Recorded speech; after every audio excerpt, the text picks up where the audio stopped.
हर हर महादेव। ओम नमः शिवाय। प्रिय भक्तों, कल्पना कीजिए एक ऐसा व्यक्ति जिसने अपना पूरा जीवन भगवान शिव की भक्ति में लगा दिया। सोमवार का व्रत रखा, शिवलिंग पर जल चढ़ाया, महादेव से केवल एक ही प्रार्थना की।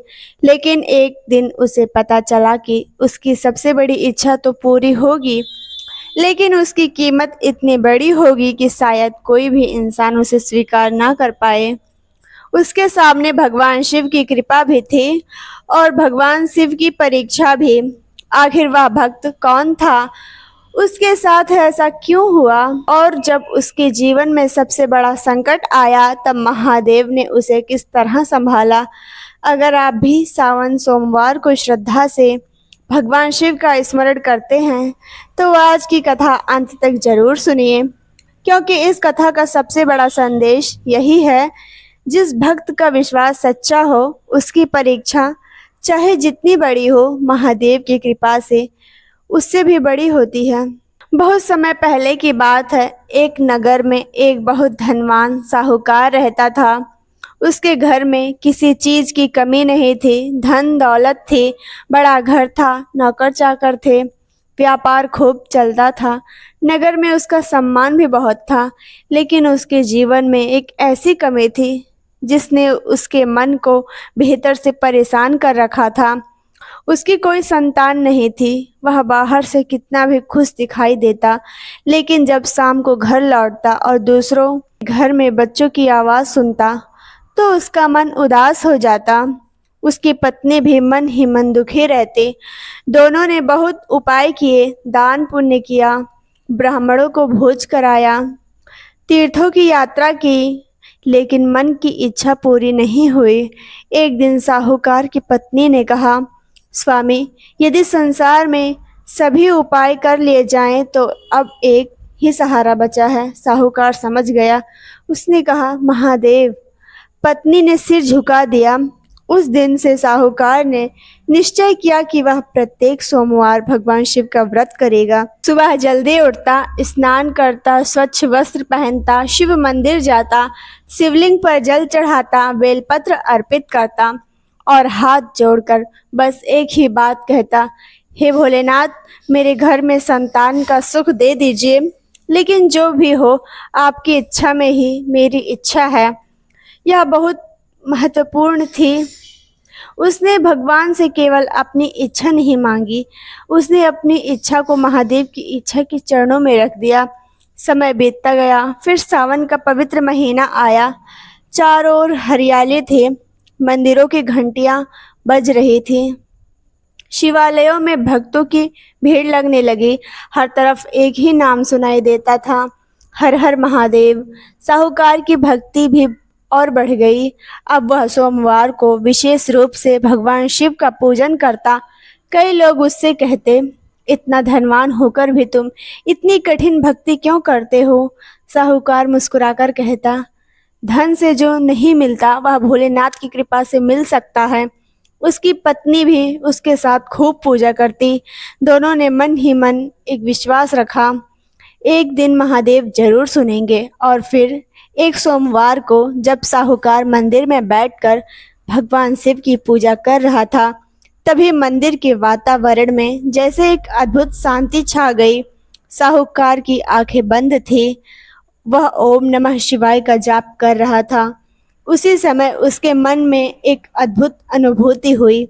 उसे लगा जैसे कोई कह रहा हो, तुम्हारी भक्ति व्यर्थ नहीं जाएगी। साहूकार ने आंखें खोली। सामने वही शिवलिंग था, लेकिन उसका विश्वास पहले से कहीं अधिक मजबूत हो चुका था। कुछ समय बाद साहूकार के घर पुत्र का जन्म हुआ। घर में खुशियां छा गई। जिस घर में वर्षों से बच्चे की आवाज़ सुनने की इच्छा थी, वह इच्छा पूरी हो गई। साहूकार ने भगवान शिव का धन्यवाद किया। नगर में मिठाई बांटी गई, ब्राह्मणों को भोजन कराया गया, गरीबों को दान दिया गया। लेकिन कथा में यही से एक ऐसा मोड़ आता है जो इस पूरी कहानी को बदल देता है।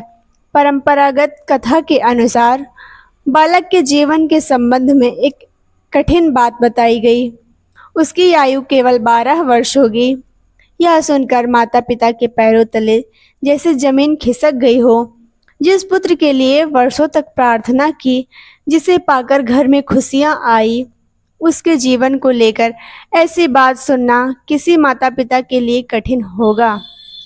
आप कल्पना कर सकते हैं, लेकिन साहूकार ने हार नहीं मानी। उसने कहा, यदि महादेव ने दिया है तो महादेव ही इसकी रक्षा करेंगे। और उसने अपने पुत्र को भगवान शिव की भक्ति से जोड़ दिया। बालक बड़ा होने लगा। वह बुद्धिमान था, विनम्र था और भगवान शिव के प्रति उसकी श्रद्धा भी गहरी थी। समय किसी के लिए नहीं रुकता। देखते देखते बालक बड़ा हो गया। उसका 12वां वर्ष आने लगा। माता पिता के मन में डर बढ़ता गया, लेकिन बालक को सारी बात नहीं बताई गई। साहूकार ने सोचा, जब तक समय नहीं आता तब तक क्यों उसके मन में भय भरूं। एक दिन उसने अपने पुत्र को बुलाया, कहा, बेटा, अब तुम्हें काशी जाना चाहिए। काशी? भगवान शिव की नगरी? बालक ने पिता की आज्ञा स्वीकार कर ली।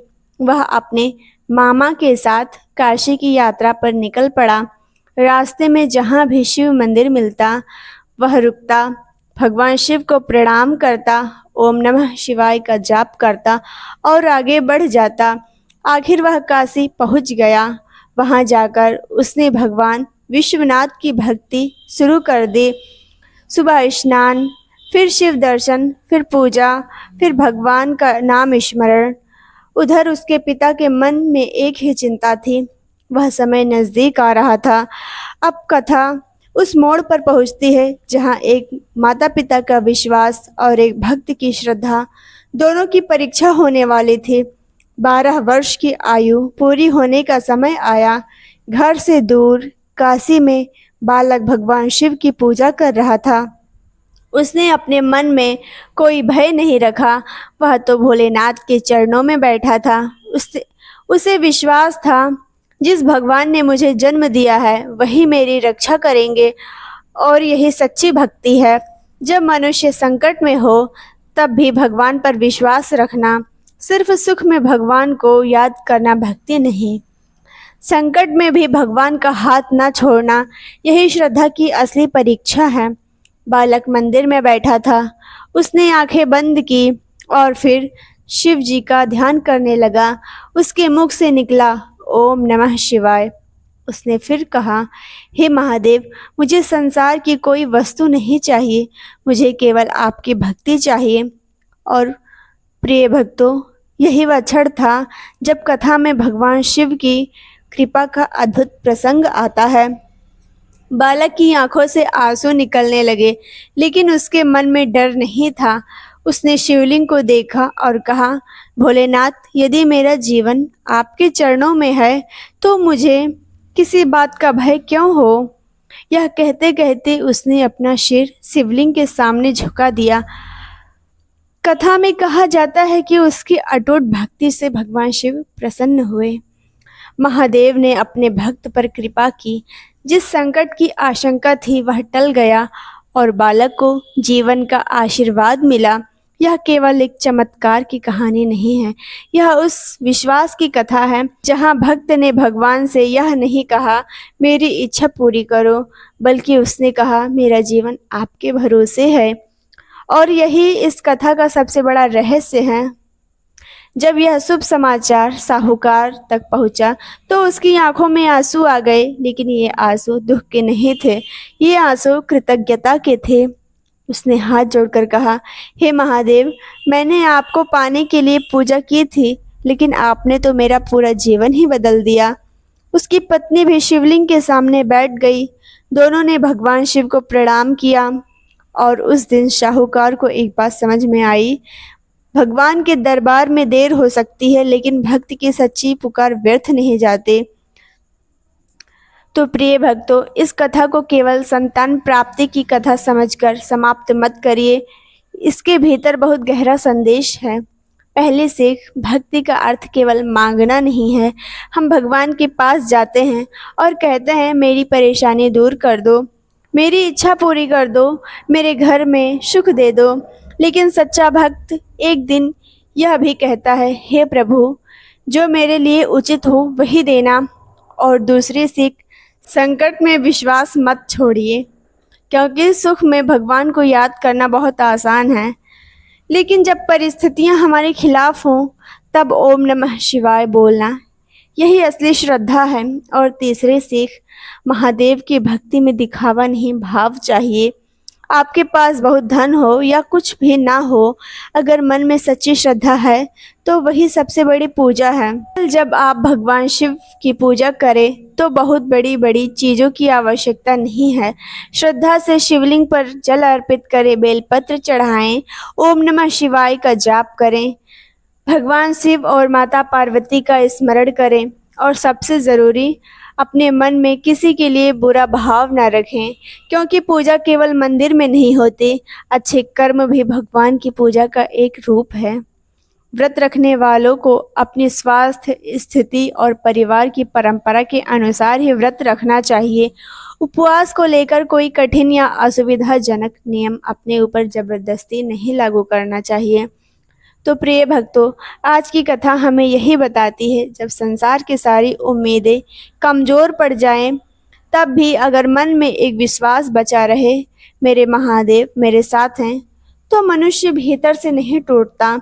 क्योंकि भोलेनाथ को प्रसन्न करने के लिए बड़ी बड़ी चीज़ों की आवश्यकता नहीं है, उन्हें चाहिए सच्चा भाव। अगर आप भी भगवान शिव को अपना आराध्य मानते हैं तो कमेंट में श्रद्धा से लिखिए हर हर महादेव, और इस सावन सोमवार पर अपने मन में एक संकल्प जरूर कीजिए कि हे महादेव, मुझे केवल सुख नहीं चाहिए, मुझे सही मार्ग पर चलने की शक्ति चाहिए। भगवान शिव आपके जीवन में सुख, शांति और सद्बुद्धि प्रदान करें। माता पार्वती की कृपा आपके परिवार पर बनी रहे। हर हर महादेव। ओम नमः शिवाय। राधे राधे।